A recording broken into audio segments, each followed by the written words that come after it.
Okay, let's start.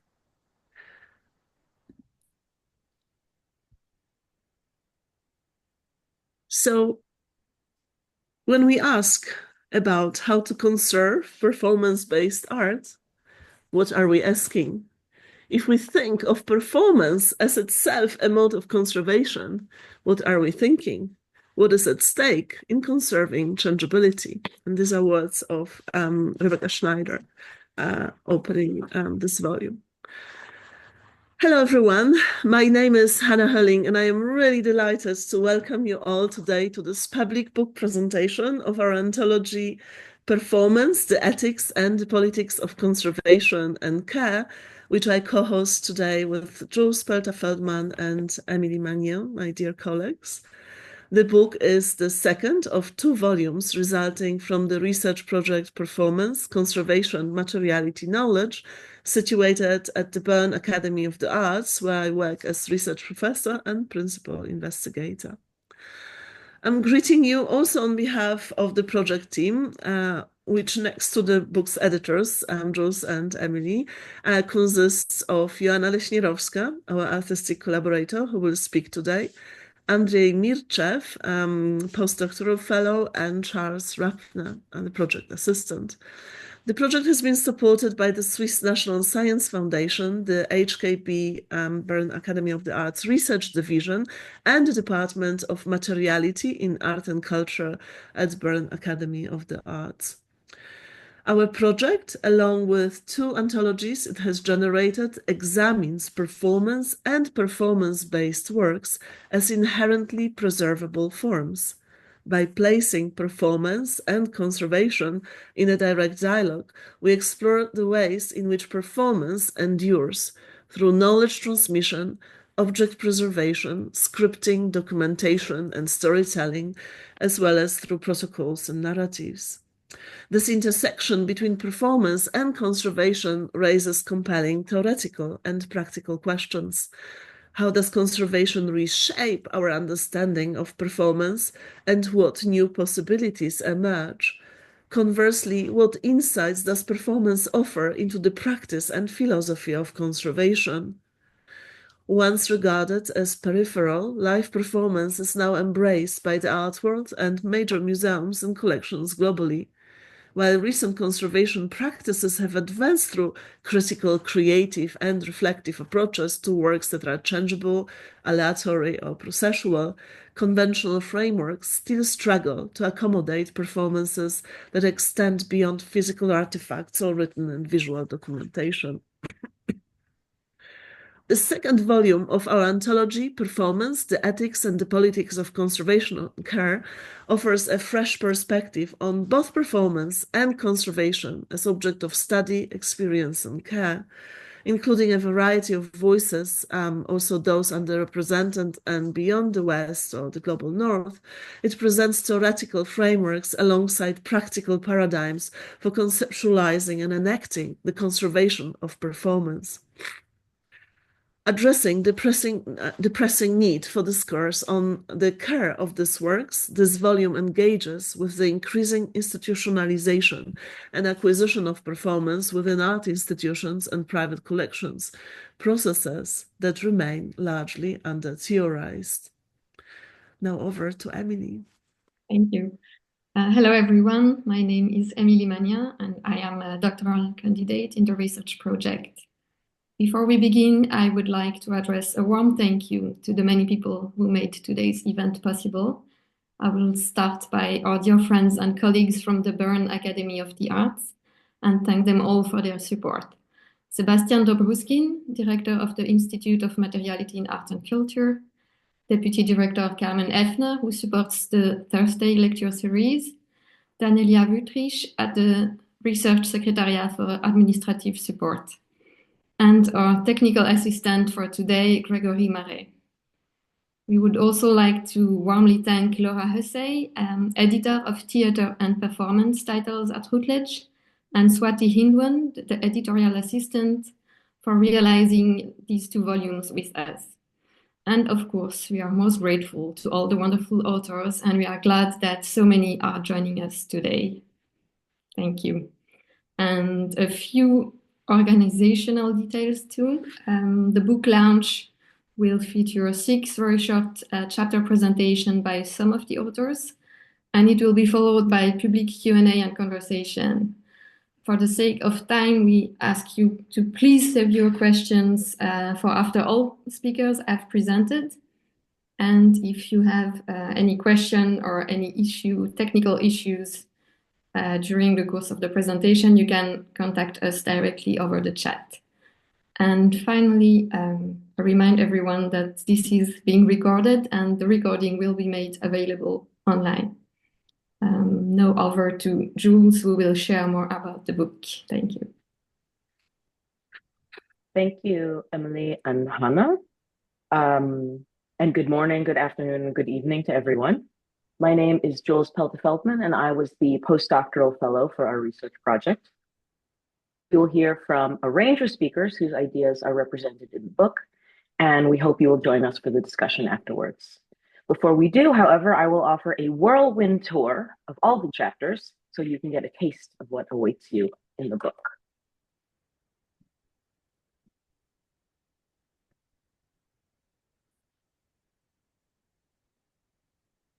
Anna B. Hölling explores the performance works of Florence Jung, which avoid tangible elements and rely on uncertainty, rumors, and oral transmission.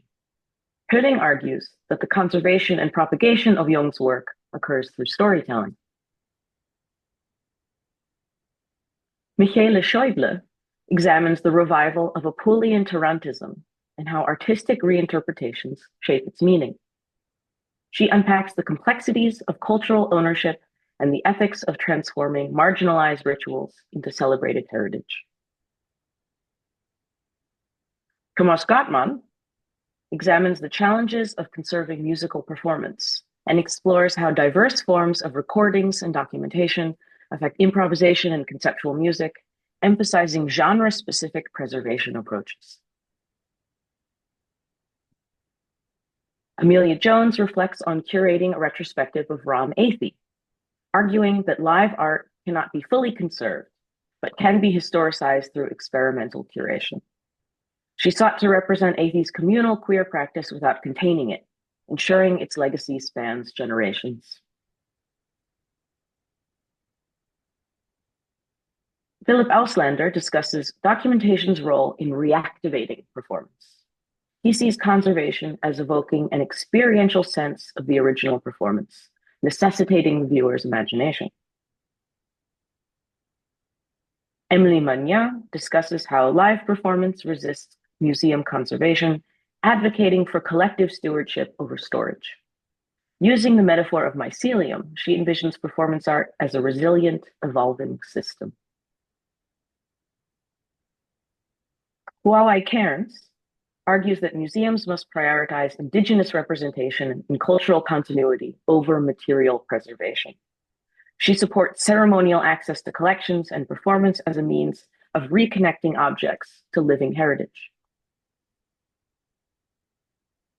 Belinda Carroll, Kayla Henry Griffin, Nyla Bird, and Ariana Macau of Black Art Conservators discuss challenges in preserving Black art, highlighting institutional biases and resource gaps. They advocate for emotional connections, oral traditions, and the inclusion of cultural specialists in equitable conservation.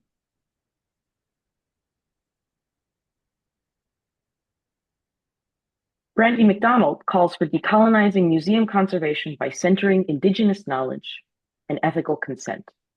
She envisions museums as hosts of cultural practices rather than authoritative experts on communities' heritage. Sandra Sikora addresses international copyright law in relation to performance conservation, analyzing legal concerns around documentation, dissemination, and relic preservation. Noting the quandaries that performance generates, Sikora advises gathering artist input to navigate legal complexities. Jules Pelt-Feldman, that's me, examines David Christel Sanviz's reinterpretations of Swiss performance art, arguing that the artist's work challenges traditional notions of authenticity by embodying living preservation through personal transformation.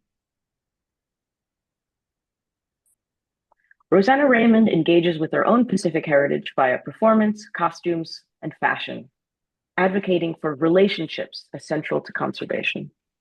She critiques Western institutions' fixation on objects and introduces the Va body as a tangible approach to intangible heritage. Urmimala Sakarmunsi critiques institutional approaches to preserving Indian dance, warning of erasure, especially for marginalized communities. She advocates for ethical documentation and embodied preservation, recognizing how dance evolves across generations.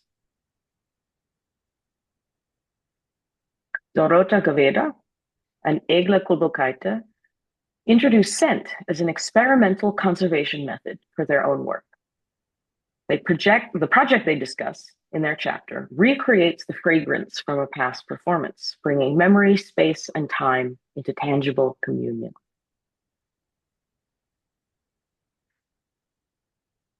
I seem to be missing a slide, but Gisela Hopuli discusses her performance series In Strange Hands, where she enacts others' instructions. She highlights documentation's role in preserving diverse approaches to performance and also inspiring future reinterpretations. Joanna Lesznarowska addresses performance conservation as an artistic and political practice, stressing artists' and curators' roles in shaping memory. She explains how to reclaim dance traditions from political agendas and foster artistic lineage through reactivation. Ido Ferrer's manifesto critiques art's absorption into capitalism, advocating for what he calls ex-spectacle events that foster collective, socially engaged performance.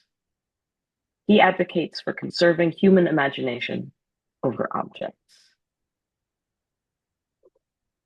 Now, it is my pleasure to welcome our first speaker.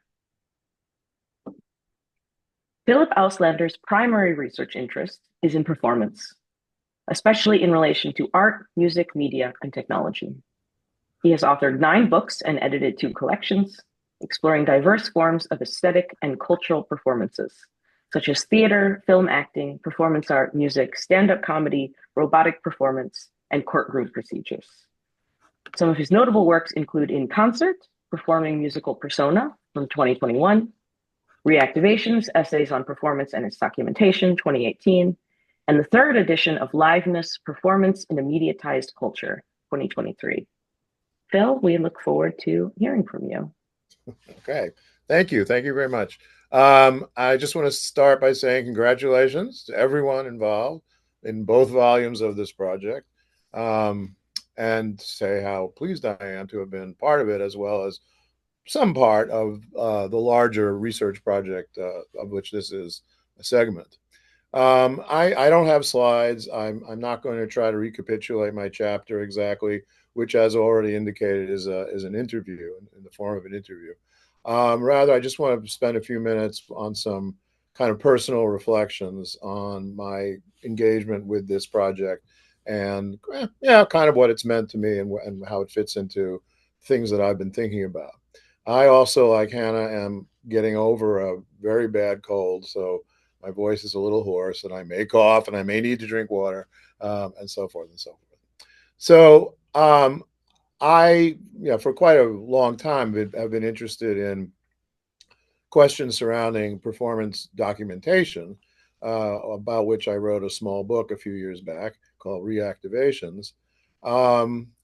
But I had never really thought about the questions of preservation and conservation until I met Hannah, actually. And she sort of roped me into all of this, for which I am quite grateful, because it's provided a very different angle from which to consider things. Though I certainly do not in any way consider myself any sort of authority on preservation or conservation as a result of my engagement with this. But I certainly was not aware of all of the kind of discourses around preservation and conservation, and particularly how those impinge on understandings of performance or what kinds of specific questions the preservation and conservation of performance raise. So I honestly this was never really on my radar screen. So this really, as I say, gave me a very different kind of perspective on things I had been thinking about, and in particular, or at least initially, sort of the question of how performance documentation fits into overall processes of preservation and conservation. And that's part of what I talked about in the interview. But when I look back at the interview, and I just reread it, it also seems pretty clear to me that it marks, or it kind of describes almost, a kind of transitional moment in my thinking about things, in the sense that it both reflects back on the stuff that I had done relative to performance documentation, but it also looks ahead actually to the project that I'm working on now. And I think that the bridge, in a sense, between these two things, and again, something I really had not given much thought to prior to all this, is the question, and I can see, it's obviously reflected in many of the other chapters in the book, as is clear even from Jules's summary just now. There's a question of institutionalization, because I mean, I don't think you can talk about conservation and preservation without talking about the institutions in the context of which these things happen. And the kind of institutional perspective is, again, something I've been aware of for a very long time, but not something I've ever really kind of delved into in my own thinking and my own work. And so that's all, again, a kind of new window that's been opened for me. And in this case, a window that I have spent some time more recently looking through.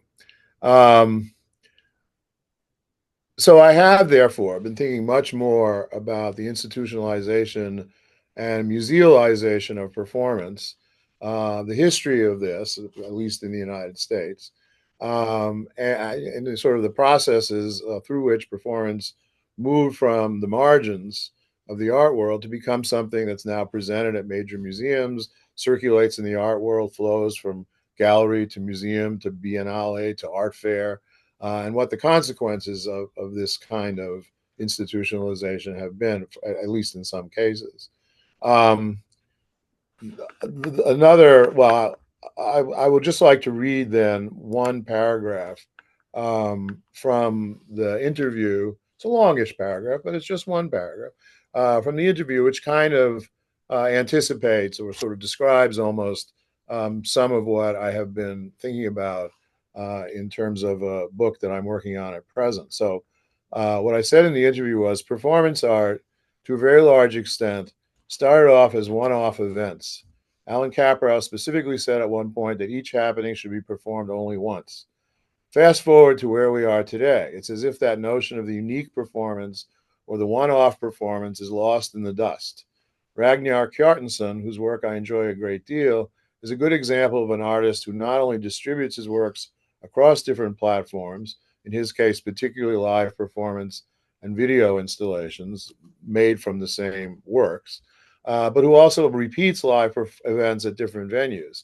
So the picture that you saw earlier of his On die Musik is a piece in which 8 pairs of singers and pianists spread out in the performance space perform Schubert's song of that title simultaneously and repeatedly. It premiered at the Migros Museum in 2012 and has also been performed at the London Contemporary Music Festival and the Reykjavik Art Museum, both in 2017. He is but one of many people whose performances are completely designed for reiteration and to be performed multiple times in different places. So, partly because of my own background, which initially is in theater, um, I tend to sort of think about things, the first question I usually ask is some version of, is this like theater or different from theater? So the question, my initial question I kind of formulated is, how is this performance art that's designed to be repeated? It's no longer thought of as a unique one-off event, but to be performed in different places for different audiences and so on. How exactly is this different from theater?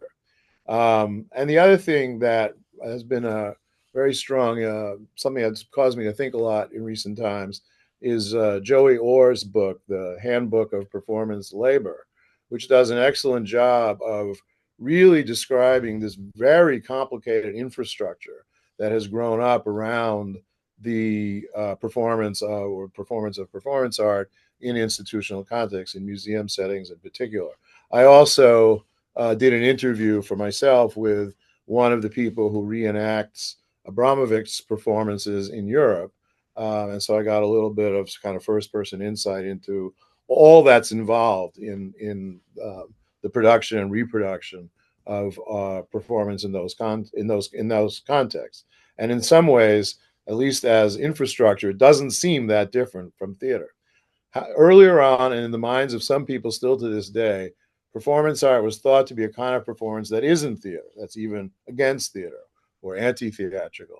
And I'm wondering if by now it has become theater. Not entirely, because it's obviously not institutionalized as theater, it's institutionalized as visual art. And of course, that does make a very, very big difference. But in terms of its processes and procedures and some of the assumptions behind it, performance seems to have become increasingly theatricalized. And so that's something that I am giving a lot of thought to these days and that I'm trying to describe and discuss in a new book, both from a kind of historical perspective, kind of how did we get from point A to point B, from Caprow saying each performance should only be performed once, to people who are now making performances that are very clearly not intended to be performed once. How do we get from one point to the other? And then what are some of the implications of that in terms of specific artists' work, et cetera? Okay, so I'm going to stop. Unfortunately, I have to leave, so I sadly will not be able to participate in the discussion. So I will say bye-bye, but thank you very much for including me in all this and for inviting me to participate in this event. Thank you, Phil. Thank you. Thank you so much, Phil. Thank you very much.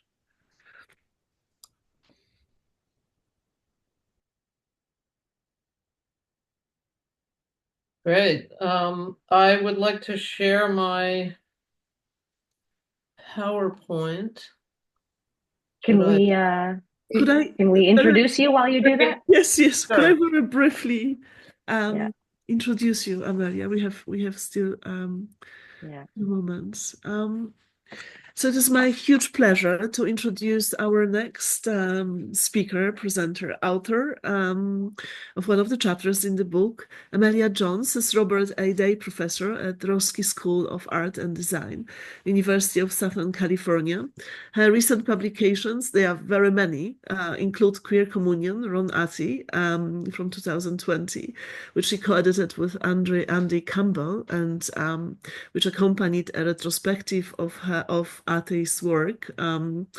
We will hear more about this topic today.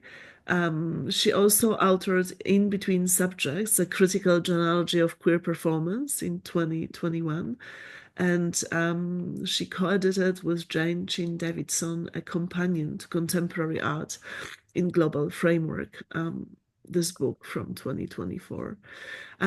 She's currently curating exhibition of the work of Los Angeles-based artist Ken Gonzalez Day. I hope I am still updated, although when I looked up the exhibition, I actually find out that an eponymous book on his work, edited by you, Amelia, is due just this August from Intellect. So we are looking forward to reading it. And you are also writing currently Cultural Capitalism, a book which explores the structural racism and neoliberalism of the art world and university. Welcome.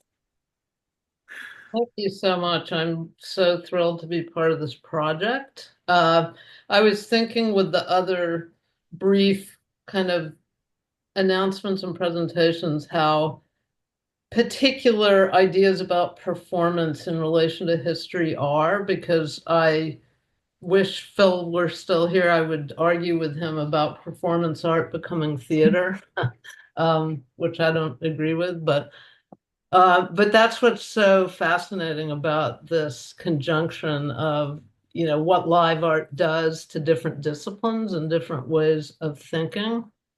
So yeah, my chapter really is about the exhibition I curated, Queer Communion Ron Athey, which came out of both a friendship and commitment to Ron Athey's life work, but also a very long interest in this question of performance conservation, how we talk about performance in history as a time-based medium that, assuming it's live, is over after it is performed. So the question of what this is a conservation question, what does it mean to curate performance? So I come from a training in art history and the visual arts, so that's one of the reasons I don't see performance as theater.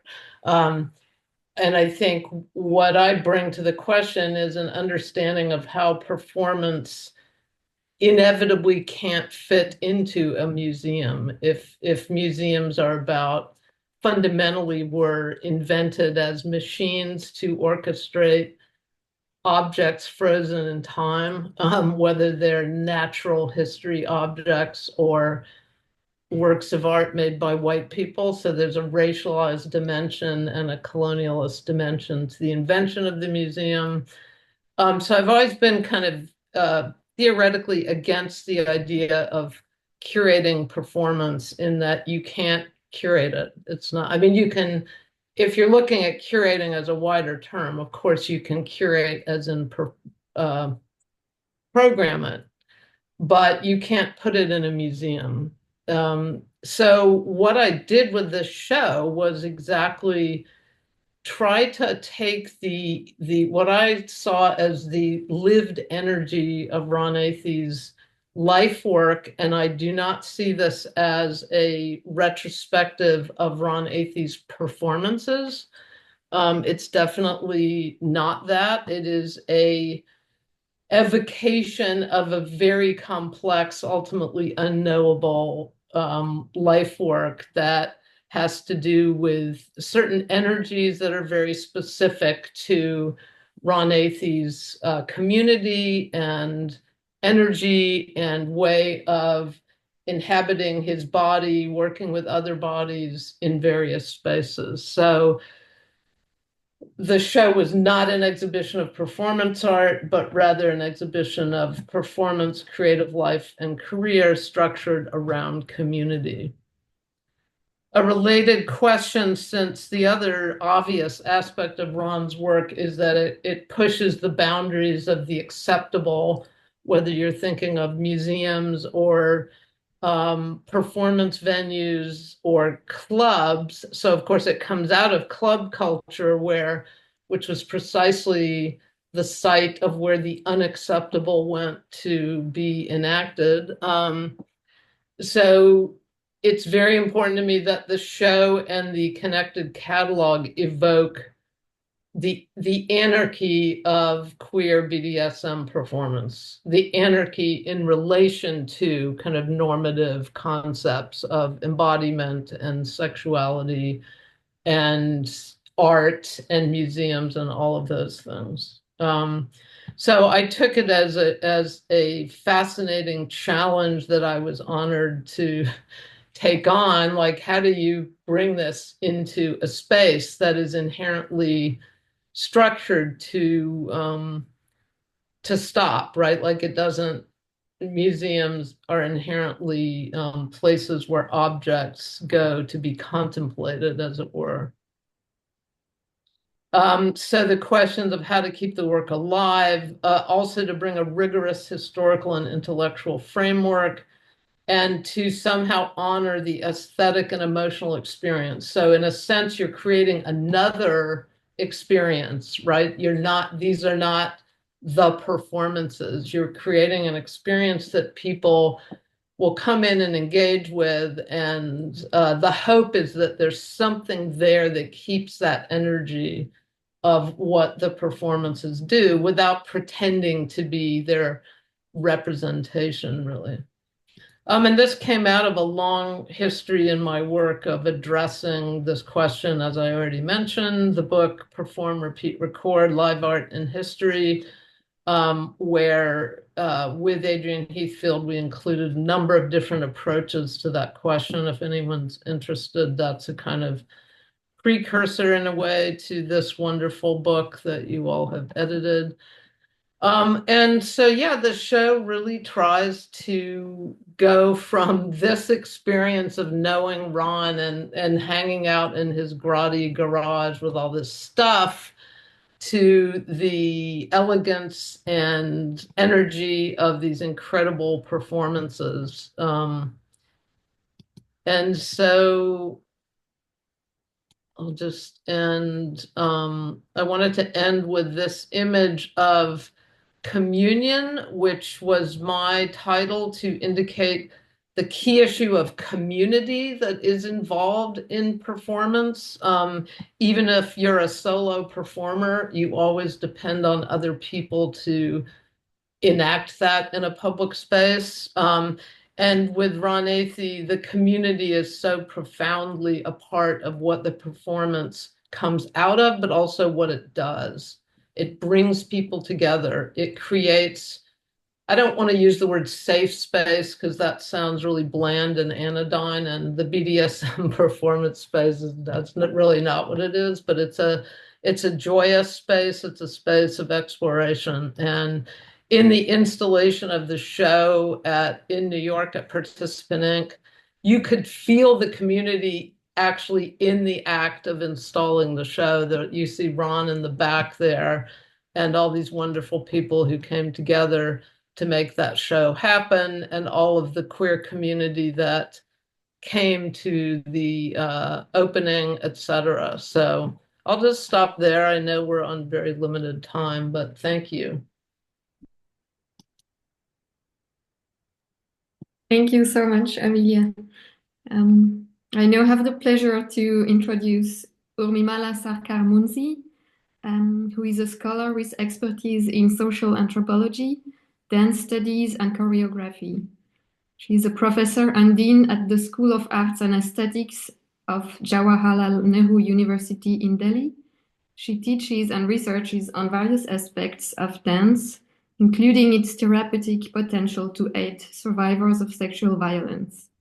As a dancer, Sarkar-Munzi has performed extensively both in India and abroad, and she has conducted groundbreaking research on dance and affect, cultural unlearning, and autoethnographic approaches in dance. She really wanted to be with us, but unfortunately, she is staying now at a location with very unstable connection. But she was so kind to send us a video of her talk in advance. So I will share this video now and still hope that she may join us for the discussion later.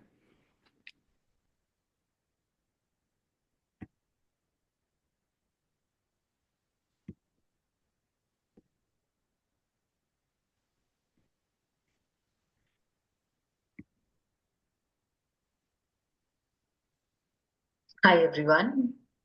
I'm speaking to you today from India. This is my presentation on my article that I've written on embodied preservation and unlearning in India.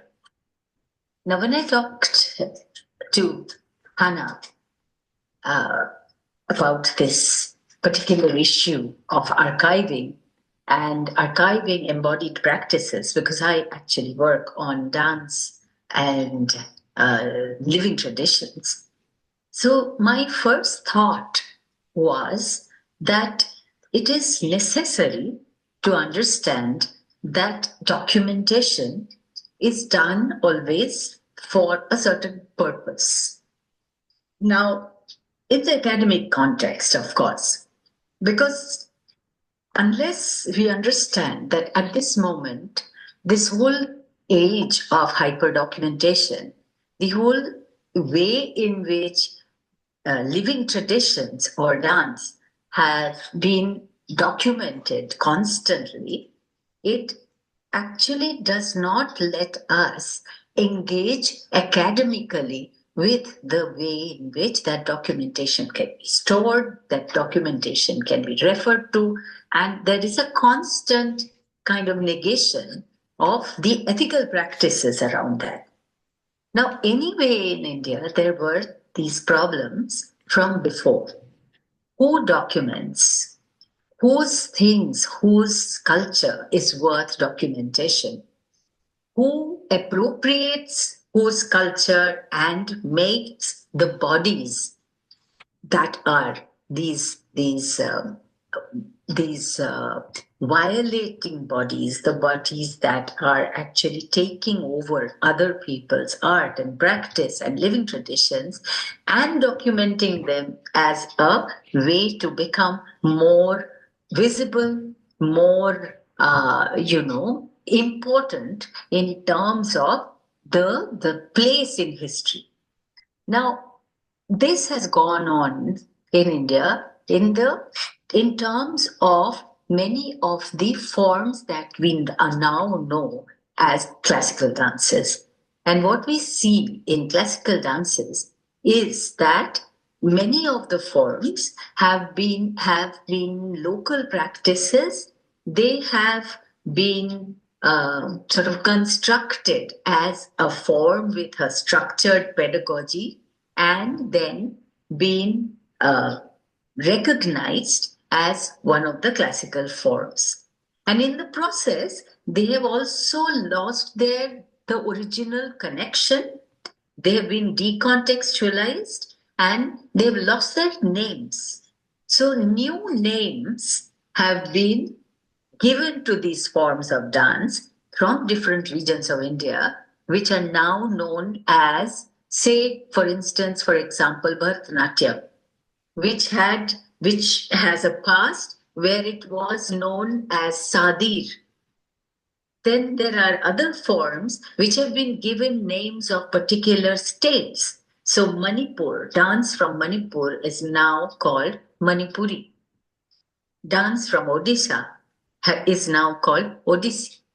So this documentation, which is done through the cultural policies and through the Ministry of Culture, will always be taken as the more authentic form of documentation than the local histories that exist in the bodies of the local hereditary performers. This is where I wanted to make my point that there is a need constantly to consciously understand whose art, who holds in their body, and who documents them, and in the process, what is marginalized, what is silenced, what changes in the whole manner in which those arts are understood, learned, and practiced. So, this was one of my concerns. And my other concern, which is very important again, is this concern of wanting to kind of establish as a methodology of performance research a particular form of archiving, which is then the ethical practice of giving the space, voice, and recognition to the living traditions. Because what happens here also in the cases of smaller community owned performance spaces and festivals and lesser known practices in the smallest areas of the regions, what happens is that we, instead of being able to give the space to the representatives for a representation, just because the representatives are not people who are easy with the cameras or do not have funds to document or do not have the reach, these people stay away. And what instead we see is this documentation by the capable people, by the people who come with large cameras, with large kind of audio and machines, and taking over what they want us to hear and what they think we need to hear.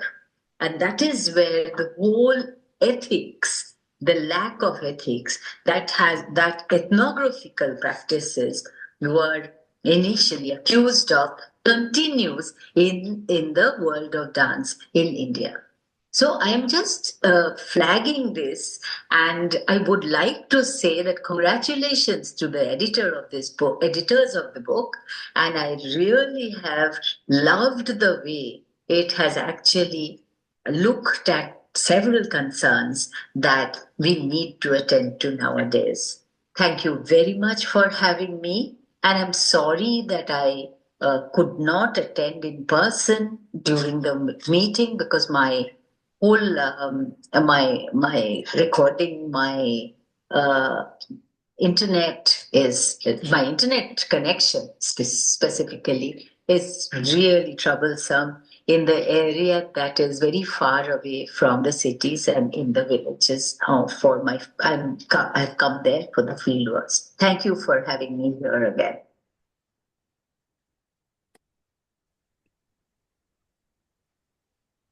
Thank you very much. Well, I'm sorry that Urmila couldn't be with us in person, but we thank her for that really wonderful reflection. And now it is my honor to introduce Thomas Gottmann, who earned his doctorate in musicology at the University of Zurich with a thesis on the compositional processes of Luciano Berio. He has worked as a lecturer at the universities of Zurich and Bern and the music academies of Lucerne, Basel, and Bern, as a music journalist at the Neue Zürcher Zeitung and Radio DRS, and as an orchestral and freelance violin player, and has also been responsible for music promotion at the Swiss Arts Council Pro Helvetia. Today, he is head of research at the Bern Academy of the Arts, HKB, and the doctoral program Studies in the Arts, which is run jointly with the University of Bern. And Tomas has been, I think, one of our earliest collaborators and Mitdenker. And we are very happy to have you with us today. Tomas, the floor is yours. Thank you. Thank you, Jules. Hello, everybody. Can we conserve music? All music is ephemeral. Music is an art of time. When the sound has gone, the music is over. This dilemma has long been lamented. At the same time, there is a longing for a moment to be captured and to last forever. How can we overcome this paradox? How can we conserve music? Can music be preserved at all? If so, which part of it? Let us look at three different genres, or rather categories, of music. These categories have been chosen because each presents different problems and therefore different solutions. In type A, the score is the musical work. Music is the text. For example, a Mozart piano concerto is documented in its notation by the composer. But is this really the musical work or not? In type B, my example is the Köln concert by the jazz pianist Keith Jarrett. Here, the documentation is a recording on vinyl and its transformation to CD of this unique performance given exactly 50 years ago. In type C, documentation is possible thanks to written explanations by the composer. In 4 minutes, 33 seconds, John Cage gives us the rules of the game, the rules of how to perform it, which means that the instruction both reflect the musical work and quite possibly constitute the work itself. What is the musical work? The traditional answer in musicology is the score. But this simple answer fails to tell us which score should be authoritative. The original handwritten score, if is known and available,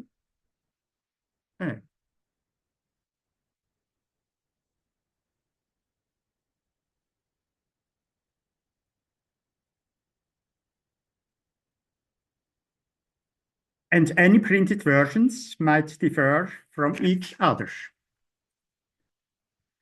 But is it only the score that constitutes the musical work? Beyond the Score is the programmatic title of an important book about performances by Nicholas Cook. Interpretation as an Artwork, another one by Hermann Goczewski, both evoking the interpretative turn of recent decades. So, is it the score by Mozart his work? Listening to German pianist Karl Reinecke, we can open the door wide back into the early 19th century. Reinecke was born in 1824 when Schubert and Beethoven were still composing. Mendelssohn described him as a very gracious Mozart player. Later on, Reinecke became one of the most influential personalities of the European music scene. In 1905, he recorded the Adagio of this piano concerto. His version is a quite personal reading of the score. We encounter characteristic features of 19th century piano playing as freely improvised ornaments or pedal marks. This interpretation runs utterly counter to today's mainstream performances of Mozart and the mainstream manner of teaching his music today, where we mostly only play and hear what is written in the score. For educational purposes, Reinecke also notated a version of his own richly ornamented playing. He adds pedal marking, sweeping transitions between the melodic peaks, chordal accompaniment, trills, etc. But in his piano roll recordings, he went even further. The contemporary Australian pianist Neil Perez da Costa, a good friend and partner of HKB, has published a transcription of the version recorded by Reinecke, annotating the dynamics he adds, the arpeggios, additional notes, etc. So we counter many improvisational elements and parts. Big questions also arise in type B. As we have seen with Reinecke's quasi-improvised interpolations, committing to paper these presumably more or less spontaneously invented passages has a special appeal and value precisely because that are unique and relate to a specific performance or recording. This is naturally even more pronounced in music where improvisation is essential, where the unexpected and surprising become programmatic, and such spontaneity is the main attraction. But what is an improvisation? Is an improvisation repeatable? Or is every repetition of an improvisation a paradox? And what is the ontological status of a recorded improvisation? The recording of an improvisation signifies the potential repetition of the unrepeatable. One might call such recordings frozen versions because they are a documentation of the performance, not of the interactive improvisational process. A recording of an improvisation aims to achieve the repeatability of something that is unique and unrepeatable. Improvisations can be recorded in the true sense of the word, because each recording only fixes the sonic result that has been captured, rather than the ongoing practice that produced it. In 4 minutes, 33 seconds from 1952, which was composed by John Cage exactly in the middle of his life, the score comprises only the expression Tazet, 3 times, printed in words, once each for its 3 movements. An explanatory note offers performers completely freedom of instrumentation. In other versions of the piece, the music was not described verbally, but in a more musical form of notation, with staves and rests in a proportional notation indicating adequate spaces for every movement. The effect of these differences seems mostly psychological. When given a more open version, I suppose musicians seem to feel freer and more relaxed. Even today, live in concerts and on YouTube, one can encounter a huge variety of possible interpretations of Cage's most famous piece, with many different audiences. Their reactions also depend on how the piece is framed and the expectations of the spectators and listeners. In this musical concept, the audience is part of the game. This means a categorical difference. In the triangle, composition, performance, reception, there is an important shift to the last, to the audience that fulfills a work, as is it the interpreter of an open work. So, an audio-only recording would be problematic insofar as it may just catch more or less of the atmosphere and the reactions of the audience. But even then, similarly to type B, this cannot portray the musician's actions, but only the reactions. And concerning these reactions to a unique performance, you have to respect another fact. The concept works for each listener only the first time. It is like Joseph Haydn's Surprise Symphony. You can't get the same surprise twice. Can we conserve music? Yes, we can. As we have seen, since the age of technical reproducibility, it has been possible to preserve almost all kinds of musical performance. However, depending on the type, very different problems arise and very different solutions are found. But as different as these solutions are, what they have in common is the challenge of having to deal with a paradox. Conservation allows for the repetition of something unique, but this same that is generated by these repetitions is always perceived anew. Thank you. Thank you so much.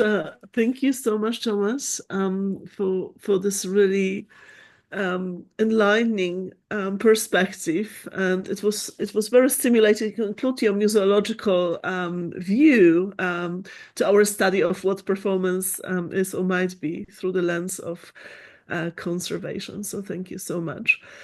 Now we are moving forward, and it is my huge pleasure to introduce Valinda Carroll, who is the paper conservator for the Indiana Historical Society.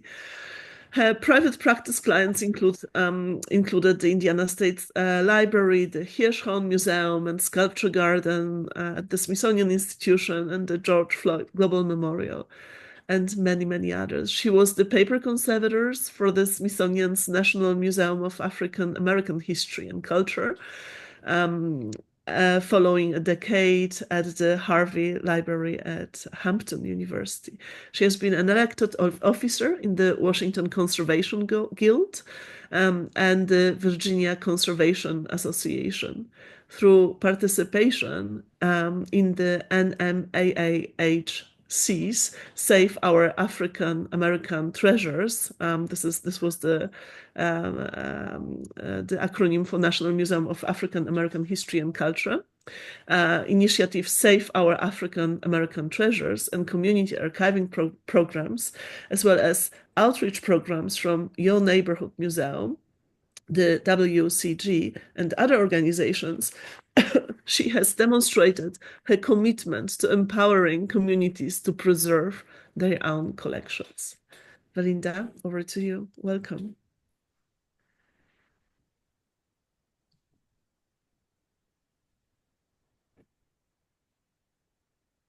I don't hear Valinda. Valinda. Yeah, I've Yes, got my super. I've Yeah. unmuted and I've got my camera on. Okay. All right. I don't see myself on the screen. It was a little confusing. We're seeing you. All is fine. We see you, yeah, Okay, and great, we hear you great. too. Yeah, I want to start by saying that I was part of a conversation that included several other members of the Black Art Conservators. Nyla Bird Kayla Henry Griffin and Ariana McCow, and we each come to this space with different life experience, and so I don't want people to think that we are a monolith, and I will on occasion speak some concepts that they brought up in the conversation, but I don't really claim to speak for them, and I know that some of them are planning to attend this program, and if they need to make comments in the chat, I hope they feel free to do so. I also have to give a little disclaimer that first of all, I am no longer at the Historical Society, and I am now at the Indiana State Library, and my comments are based on my personal experience and personal opinions and not a reflection of my employer. As conservators coming from different directions, we did have many common threads in our conversation. One of them was the concept of memory as a form of conservation. Kayla used an example of one of their friends who had a dance performance that he didn't want recorded on video because the underlying principle was that Black paradise resides within the Black mind. Beyond the concept of oral tradition, we're really talking about muscle memory and preservation by teaching movements to others who transmit that knowledge through doing and through repeating performance. I thought it was interesting that Amelia Jones spoke about objects frozen in time, because those of us who are conservators frequently see ourselves as the freezers of time. And Phil Auslander spoke to institutionalization of performance, and many of us also place our work in the context of institutions. But I think what's really important in talking about the African American experience is the fact that there is a history of exclusion from American society and exclusion from those institutions. And so alternative preservation approaches have emerged in terms of things like the community archives and families preserving their own memories internally and not necessarily entrusting those things to outside institutions. Another thing that we talked about was our motivation and methods as conservators, and whether conservation could be seen as a form of performance. Nyla used an example of performing cleanliness as an action that we do when we're concerned about visitors entering into a laboratory space, and does our lab reflect the kind of values that we espouse as conservators, and do we need to make things look a certain way? And I thought about it in a different way in terms of the techniques that we use as conservators. A lot of what we do is based on Japanese. I'm coming from the paper conservator perspective, that we base a lot of our techniques on Japanese scroll mounting, and there are physical actions and techniques that are based on traditions that are not necessarily written traditions in terms of how we perform our work. And I use the example of paste making because it's something that is taught as an early stage of training in paper conservation, and that one must continuously make batches of paste for other conservators in the lab. And as one makes this paste, one learns through making paste how to make a good batch of paste, and it's an art form that requires stirring at the right temperature, stirring at the right pace, so that the paste doesn't come out lumpy, so that it doesn't stick to the sides of the container, but that you get a paste that is going to work the way that it's supposed to work, and it's only something that you can learn by doing.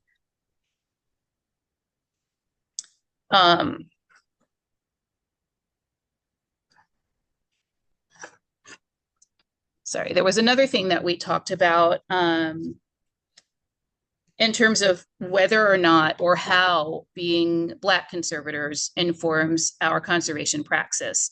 And I also want to point out that the Black Art Conservators is an international group, but the group of us that were in this conversation were all African American. And so our perspective is informed by being citizens of the United States. And there might be different perspectives for members that are in other countries. But that one of the experiences that we talked about was one of our colleagues who was not in the conversation, Lastarsha McGarity, who had an experience in a large museum where there was an artifact that contained mustard seeds, and that she was able to, through her own cultural experience, give a different interpretation of that object and how it should be conserved that was different from other conservators who didn't come from an African American background. And so there are contexts in that institutional setting where materials, when they are entering that space, that there's a perspective that can come from one's personal experience. And we also discussed the traditional hierarchies of art, because a lot of what African American families collect and preserve is information that is more everyday. Things like quilts that are made to use in the home and passed down through families, photographs and photo albums and scrapbooks, and family Bibles that record family history. And all of those things are not necessarily at the top of the hierarchy of museum preservation, museum conservation, which tends to privilege easel painting as the most important thing. And it's where the most literature in terms of like professional peer-reviewed articles tends to be, research about paintings and not necessarily about quilts. Although there are people studying those things, they're not at the top of that hierarchy. And so a lot of times what we're doing is giving voice to those community collections and providing an opportunity to have a conservation perspective for people in communities where they were not necessarily included in that mainstream institutional life. We also talked about emotionally charged works and how that entered into our practice. And Nyla and Kayla were both, I'll have to say, they were both emerging conservators just coming out of graduate school. And so they didn't necessarily have the same amount of experience that I had working with those kinds of materials. I had a fairly large amount of experience working with materials around slavery and segregation and Jim Crow and minstrelsy and some of these concepts that exist within American society. And so I spoke to some of those experiences and the fact that I feel in my own work that it's important to tolerate a certain amount of discomfort in order to tell the uncomfortable truths. And that's a really important part of our society, and that we don't want those things to be lost or hidden. Ariana also spoke separately about community knowledge and context, and that being crucial to the conservation process.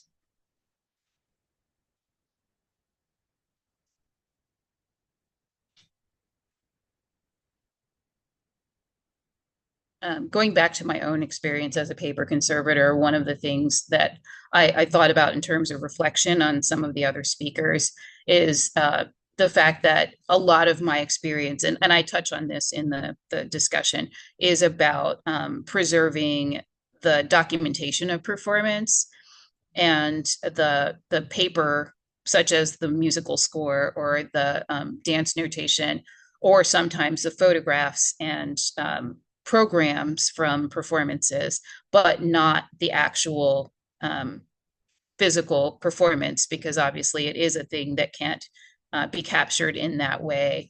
And Kayla is from the time-based media specialty, and so Kayla has their own perspective on that. And I think it does matter what one's experience is as far as how much one interacts with all of these different areas within conservation.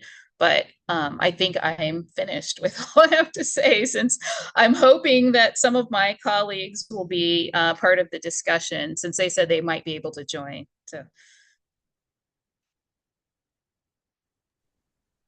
Thank you so much, Thank you, Belinda. Belinda. And I do see them already in the participants.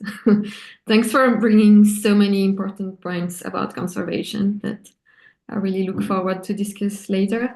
But first, let me introduce Joanna Leśnierowska.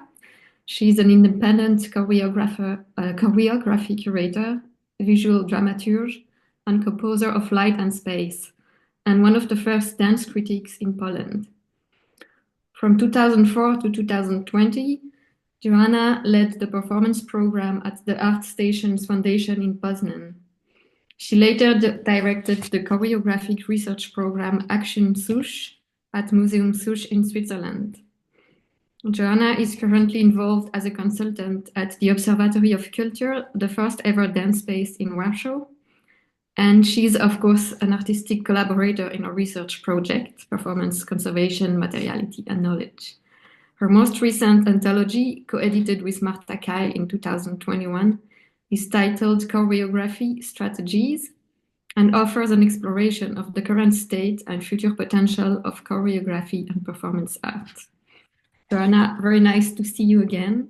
Yes, I'm happy to be back. I miss our time together. I have finished working with a project in September, so I'm even more happy that you thought of inviting me to have a little word. And let me first express again congratulations to the great work and all the contributors, but I know also how much work it was to collect all of us and edit the book, and that you really rock. And I'm very proud being a part of this volume, the second volume. And my chapter is actually a conversation with Hannah. I could actually repeat after Philip Auslander that I had no idea that I deal with performance preservation until I met Hannah. But actually, in fact, thanks to her kind of coaching, I really developed not only an awareness, but also an interest and even fascination with an endless possibilities that both the practical conservation, traditional conservation of art offers as a kind of a thought for reflection to a question of preserving of performance. But also to my own practice as a dramaturg, as choreographer, and as a curator and programmer. Actually, the question that was kind of leading us through the project, whether performance can be conserved, and if so, how, for me also always triggered yet another question, and it's actually the question of what for to conserve performance, that I found it extremely interesting. But let me first start from the confession that actually also opens my talk to Hannah in a book, because in the talk I actually confessed that I have a big reservation and problem with terms preservation and conservation, because they actually make me think so much about medical laboratories and prosectories where the already dead part of bodies are being put in the jars and studied. Whether I believe that we all know performance is a live art, and then my biggest question is how we can sustain the vitality of this art form. And in place of preservation, conservation, I was actually calling to look at this practice more as cultivation, because I believe cultivation is actually exactly an act of nurturing and making sure and committing to keeping something fresh and vibrant and growing. And that actually brings me directly to the thinking about conservation as an act of care and caring.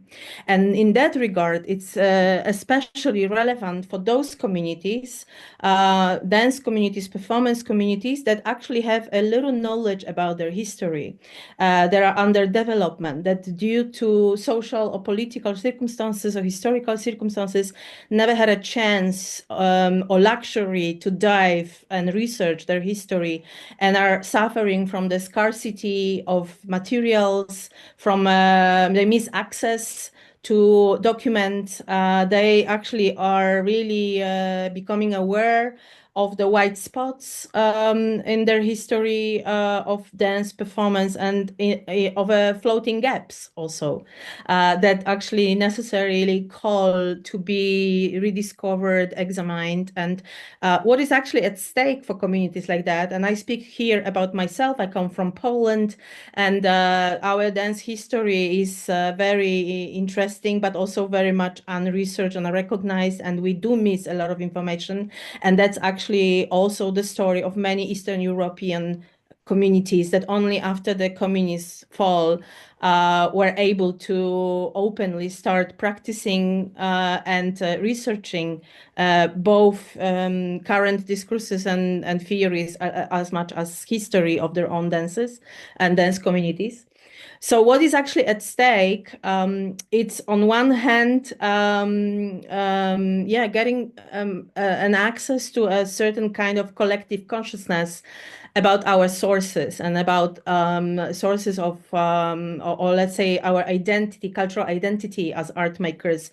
I'm busy with choreography and dance, so let's say in dance community, but also cultivating and investigating history and preserving performance.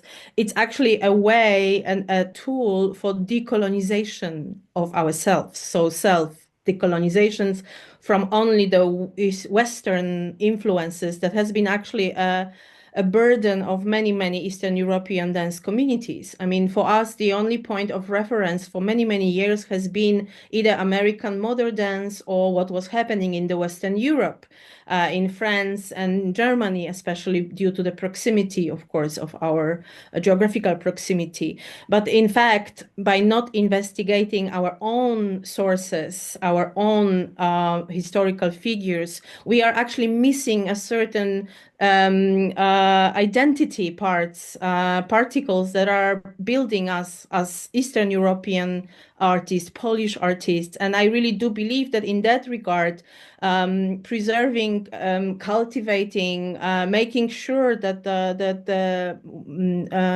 dance art form stays alive is actually a purely political, even more than usual political practice.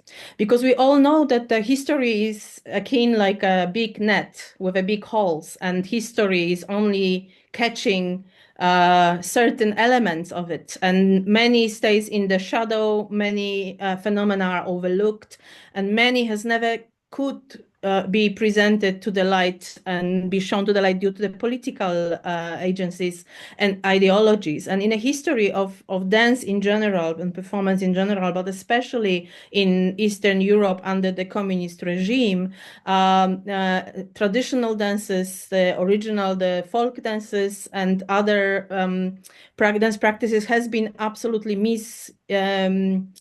misused and engaged in the political discourses, and many phenomena could not develop. So actually we have no idea what was going on in that time. We only see what the censorship or ideology was putting forward. And that actually, of course, goes back, which is the most prominent example, to the Nazi abusing German expressionist dance and using Ausdruckstanz as a kind of part of their propaganda for the Nazi ideal of a white human race. And in Poland, it's actually a kind of a hijacking folklore as a emanation of the Polishness, but only the way how communists wanted to see it. So claiming back those vocabularies, those traditions, and the gestures of artists of revisiting the history is actually really like trying to undo and unsee what has been naturalized through the over 50 years of our communist history. So in that regard, to me, it is extremely important to dive into this problematics and insist that even though contemporary artists have struggles to create work nowadays, we still also do not let go of an idea that we need to revisit what has been done and what we have no idea about. And in our talk with Hannah, I was actually pointing out especially to a strategy of speculation, being especially interesting in the communities which are suffering from the lack of facts, documents, archives, information.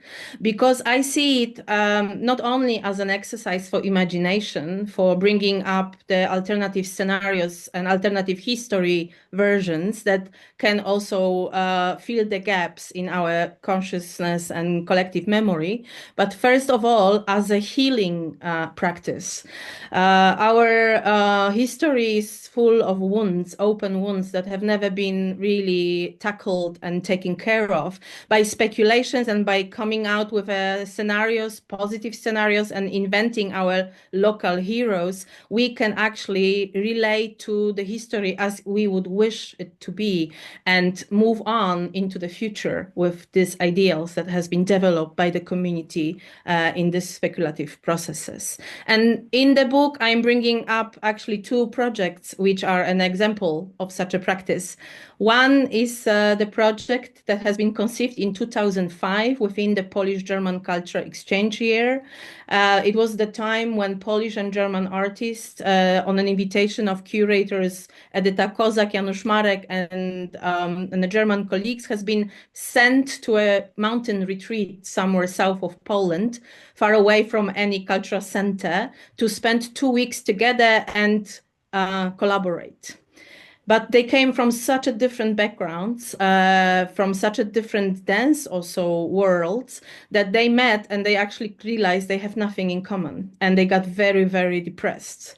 So one evening they just sat down at a table, put out some liquids on it, and started to drink. And that night they came to an idea to invent a biography of a choreographer of a Jewish origin that has been actually working between Poland and Germany, and eventually also influenced an American modern dance, which actually, as we all know, is a story of many, many Jewish origin artists that were fleeing Europe in the 30s, running away from the Nazi oppression. And that way, Veronika Blumstein came to life, and artists during this residency dedicated all their 2 weeks to reconstructions of work by Veronika Blumstein that ended up also in the Festival of Works by Veronika Blumstein that opened Kadrai Choreographic Center in Hamburg. That's a beautiful example how Jewish, Polish, and Germans could come together and meet on the ground of their common ancestor, an avant-garde choreographer born in Krakow, but relevant also for the German and American community. And the second example I brought in was my own practice following the discovery of a Polish choreographer that left Poland right after Second World War and has become a seminal modern dance artist in Salvador de Bahia, in Brazil. And in 2013, when I was making this discovery, nobody knew of her in Poland. We already very quickly learned that there is very little materials that can show us how the work of Jan Karucka, this choreographer, could look like. So I have actually engaged in rather reactivation of some artistic gestures of her, mainly of turning into the traditional non-stylized culture, as she has been fascinated by the Afro-Brazilian culture and candomblé rituals, and speculating rather on how her work and artistic strategies could bring her to new forms of performances that would change the reality of Bahia region in Brazil. And this has been actually from 2013, one of my longest artistic journeys that still continues. And it's actually built upon working rather with collective memory, with all its flows and with all the cracks and missing gaps and floating gaps, but actually allowing me and colleagues of mine and Polish dance community to discover yet another hero of dance somewhere far away from home, but that actually inspires our creative powers and really became a fuel for many, many researchers that still continue and I hope will continue further on. So yeah, more about it in the chapter, and I'm very grateful that I could share these stories with you guys.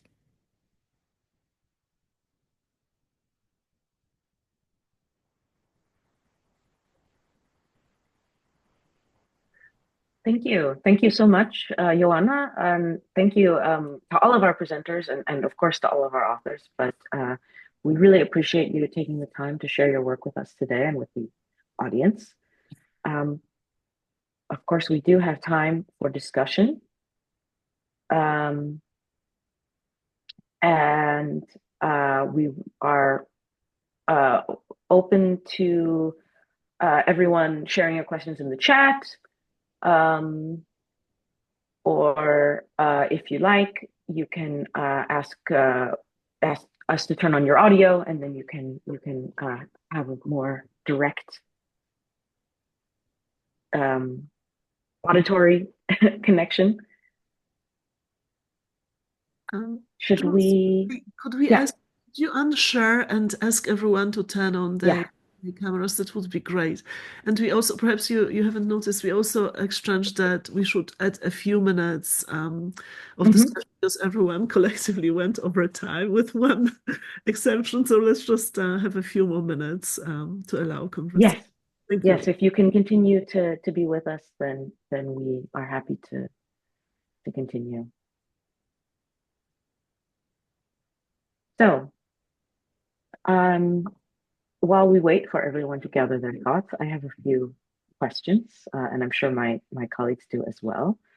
I have a question that really, it's for everyone, but I was thinking about it especially in terms of the work of Phil and Amelia and Omimala, and since of those three, Amelia is the only one left, I will direct it first to you. Because you've been engaged with questions of performances, let's say its longevity for a very long time. It's something that you've thought about, more than once. And I'm wondering how your ideas about the conservation of performance have changed, or if you don't like conservation, then you could say preservation or longevity or lifespan. I actually think I still agree with my thoughts from the 90s. I mean, I am a post-structuralist, so there's a sense in which I'm more interested in the fact that we want to preserve something and how we activate that desire. I was fascinated by Valinda's presentation because that's what we need is like different cultural ways to think about how the past remains in the present. So everything I talk about is the problem with, Western white dominant institutions like mainstream museums and how they try to force performance to kind of be somehow reified there. But we need other people to think of other ways of thinking about that, I think.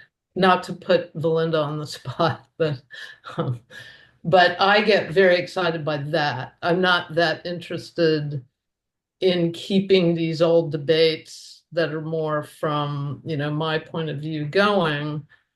What I'm interested in is challenging myself, like with Ron Athey's work. Like, okay, so what do we do if we want people to have access to this person's work? And part of it was rethinking what the work is. So reframing it as a life work and organizing the show according to community rather than one person's objects, right? Like, which really isn't that interesting and certainly doesn't have anything to do with what performance is.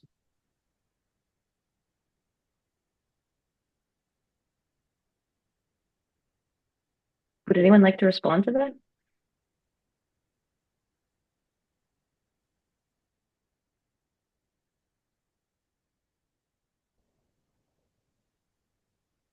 Well, I see that we have Nyla in the audience. Sorry to put you on the spot, Nyla, but if you would like to add anything, Valinda, you did a beautiful job establishing, that you were representing only yourself, but also I think sharing some of the ideas of your colleagues. Nyla, if you would like to weigh in, you are invited.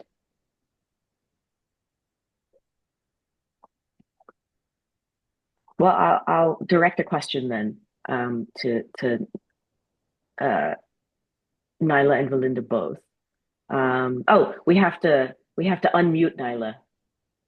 Here, maybe is that something I can do? You would think after a few years of this. If not, Gregory could do it, I think. Okay. Can you hear me now? Yeah. Yes. Right. Yeah, no, Yes, we can. I think Valinda did a great job like talking about what we our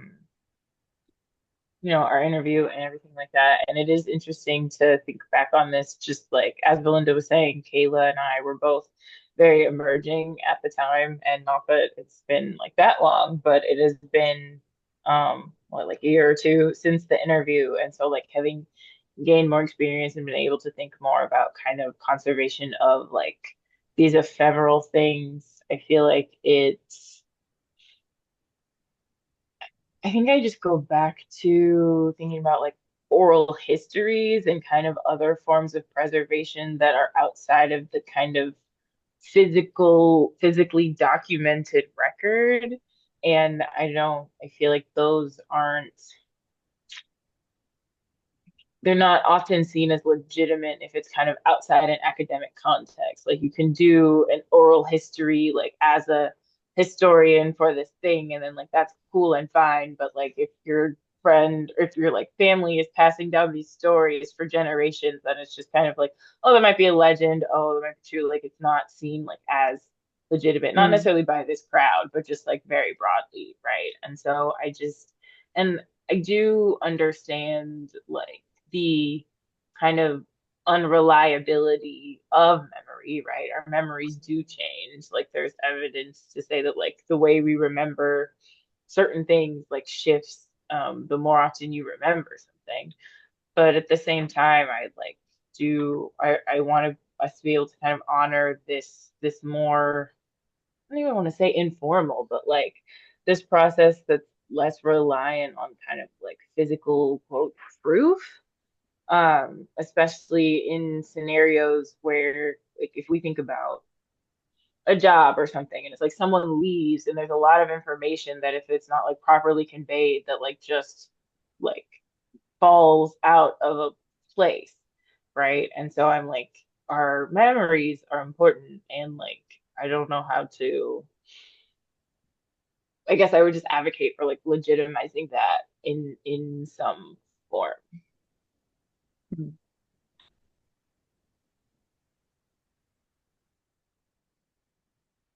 Yeah, I think when you point out that memory has its limitations, the thing is, every form of preservation we have has its limitations, right? And there's always going to be interpretation. There's always going to be subjectivity, and so memory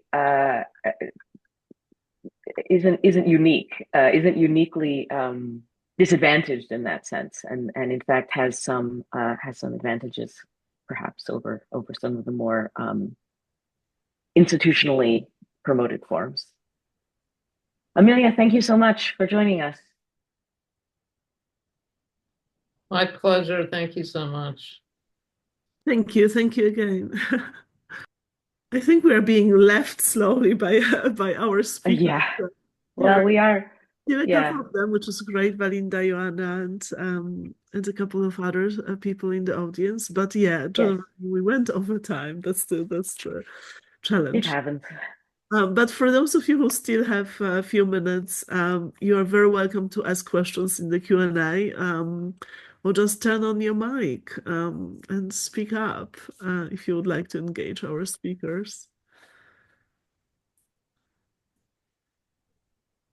So my question for you, Joanna, again, while we encourage others to hop on, Joanna, I wonder if you could offer us some thoughts on how performance can be a tool of resistance.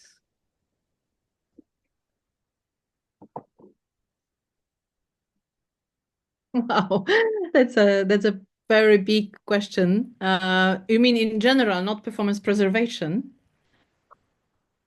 Well, I feel that in your chapter you talk about how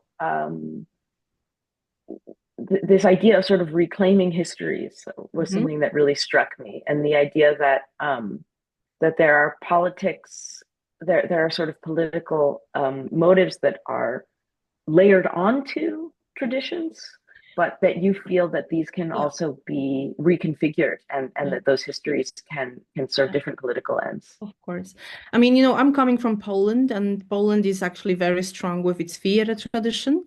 And our theater tradition also is extremely it's a history of a politically engaged artist.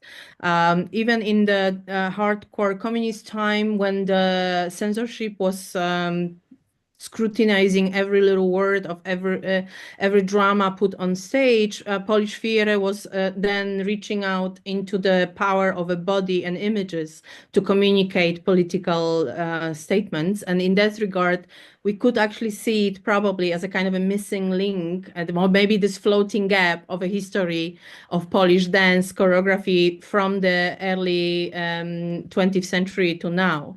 But actually, I do believe at the core that choreography is per se political, because actually it does involve us in unseeing and counter-visualizing what has been actually given to us as a naturalized way to perceive our bodies, ourselves, and relations between ourselves and the reality. So for me, to do performance, to do dance, to insist on it, it's already a political act. So to me, all making art is political in this sense, So of course, insisting on making art in the times when there's constantly funds cuts and the political ideologies are giving them the right to decide who has a possibility and ability to work, coming really on stage and insisting on presenting bodies and communicating with bodies is the best what we can actually offer also to our audiences. And I always in this moment think about the interview Jeff Wall once has given. He's been asked whether he believed that art could save the world and change the world, and he answered he did not believe that. But what he did believe is that the art has a power to change the beholder and her relation to the world. And in that sense, I think that's an incredible power of life arts to offer us this space where we meet, where we communicate, and where we actually can really connect beyond the ideologies that has been put on us by the external forces. And in that regard, also the somatics, the vast field of improvisation, uncontrollable art forms, the ones that actually sleep so beautifully, preservation seems to be the most powerful, I believe. Thank you very much.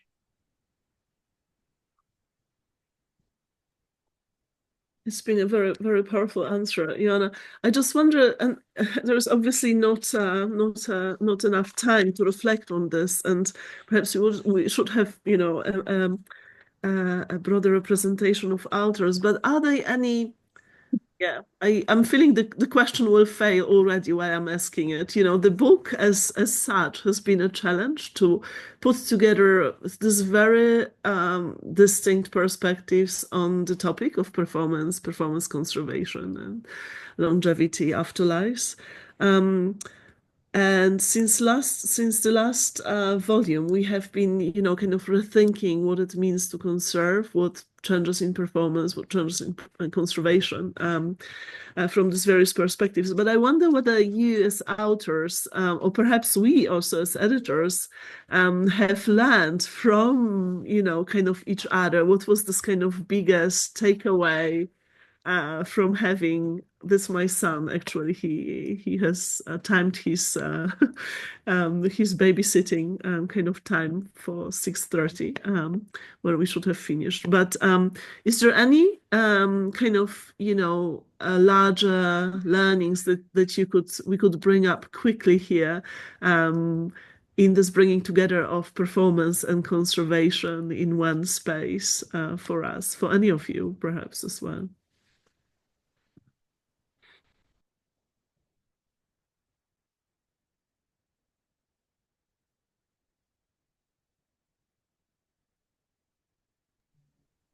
Well, from my little perspective as a conservator, I would say,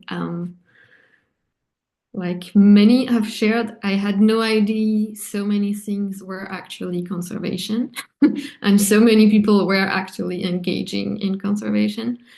And it had made my job as a conservator way less lonely, like part of a much larger community with like really interesting perspective, and also like aims of conservation that are less limited than what I've been taught in my early years. And I think it really resonates with Joanna's question, why do we conserve, what for, and for whom?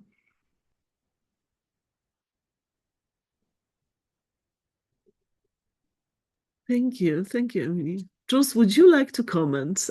Sorry for putting you on the spot, but yeah.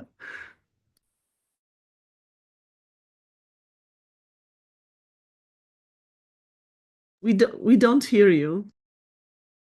Sorry. No, I was saying it's a very good question, but it's a big one, and I think I had it in my head that I was not going to present my own ideas today.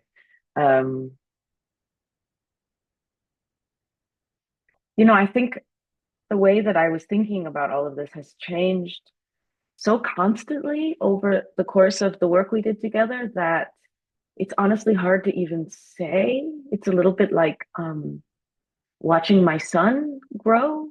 The change is so constant that you don't remember until you look back. You see an old photo and you think, oh my God, he was so small.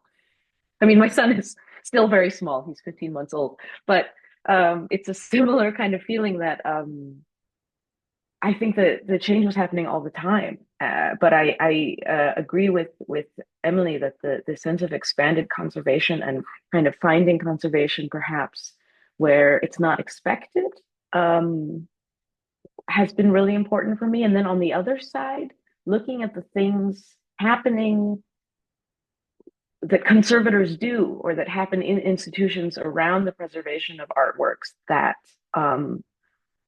are also really interesting and important, but that aren't kind of part of the narrative so much of conservation. The creative inputs that conservators have, especially the way that conservators are, we use the word stakeholder, that there's often, I think, a kind of personal modesty that conservators bring to their work, which is very admirable, but they're also very often artists, they're creative agents who are contributing to the life of a work. And so I think those kind of two perspectives, in a way, coming to the same thing from opposite angles have kind of been animating for me throughout the project. Thanks so much.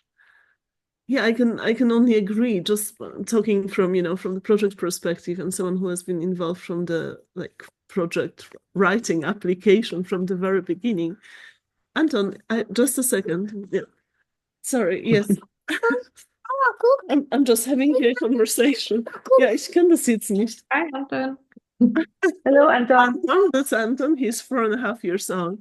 Hi, Anton. I think that for me, the biggest learning were the different cultures and approaches that I kind of strive to anticipate, but it was it just completely overgrew everything that I have ever imagined. But one of the richest and I think most creative insights for me was that cultures of preserving performance exist within the communities, artistic communities, of choreographers, dancers, and performers themselves. And we had wonderful encounters, obviously, many of them also through Joanna when she joined our project, but from the very beginning also through the Swiss Performance Art Network, the Punch, and many others. And I think that, this was for me, really revealing, and I think a direction that conservation should learn from and include. When we say that we include, artistic voices, I believe that we also have to take it more seriously in thinking how conservation has been done, how there is a self-preservation kind of motive or movement or within those communities, artistic communities themselves, perhaps. Yeah. Jana, would you like to add something or? Well, for me, it's not such a long span. I mean, I have not been accompanying you and working with you from the beginning, so I have just this reflections of the last year. And for me, from my personal perspective, it everything that it made for my private practice, artistic practice, all the research and knowledge, and especially, as I already mentioned, the learning about traditional conservation and looking at it tools as possible tools for analyzing my own work, and how they could be used in a way to foster choreographic development by paradox, and discourse around choreography. That is actually what I take with me. And actually, on the time when I was with you guys, I did actually revisited my own choreography from 10 years before. So I had a chance to apply practically a lot of knowledge already in the work, revisiting and in a way reactivating the performance of 2014 and transmitting knowledge to the younger generation of performers.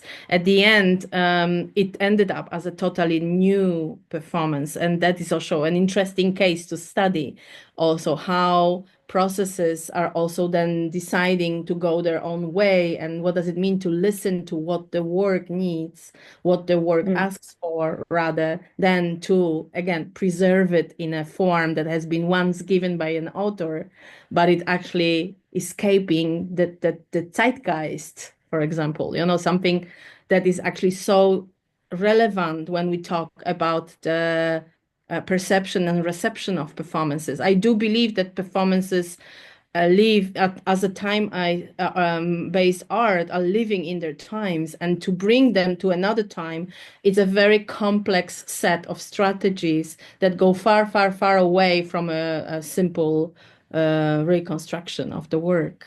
Yeah, so they need to take into consideration a certain empathy towards the community that has been primarily looking at the work, and questioning what is there, or how to translate the effect of the first work when we bring it forward 2 decades, 5 decades, to a society that is so different, and the world that is so different, and continues to produce new meanings and put new meanings into what is being presented.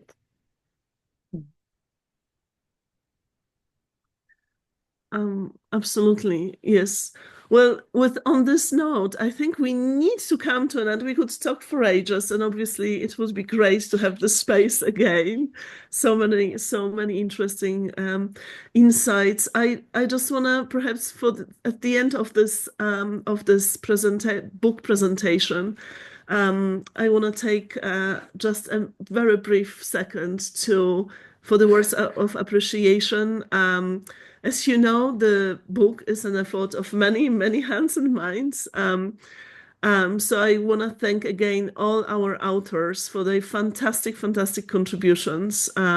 Those who are present today, but also present in the book. Thank you so much to the audience that accompanied us.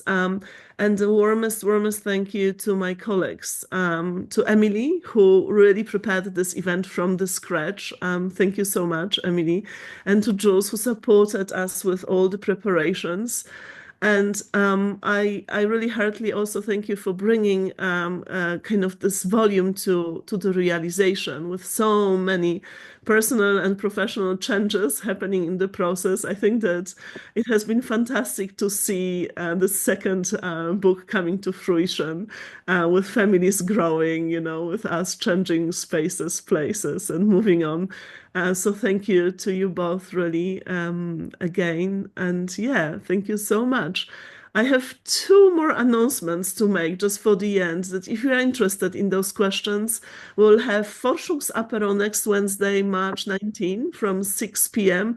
at Theater Schlachthaus in Bern. This is an institute event which will feature again, Emily, my colleague here, and Anna Huber. Anna Huber will be in conversation with Emily and myself. Anna Huber is a choreographer and dancer, and we'll talk about performance conservation. On April 23rd, we have Felipe Ribeiro, who will talk within the Wednesday research series. He will present his lecture performance, Common Ground. So I hope many of you will be able to join us. This lecture will be also online and in situ, and I hope to see many of you there. And other than this, again, thank you so much, everyone, and see you again very soon, hopefully. Thank you. Thank you. Thank Thank you, you very Hannah, much, for being everyone. an engine. See you soon. Thank you.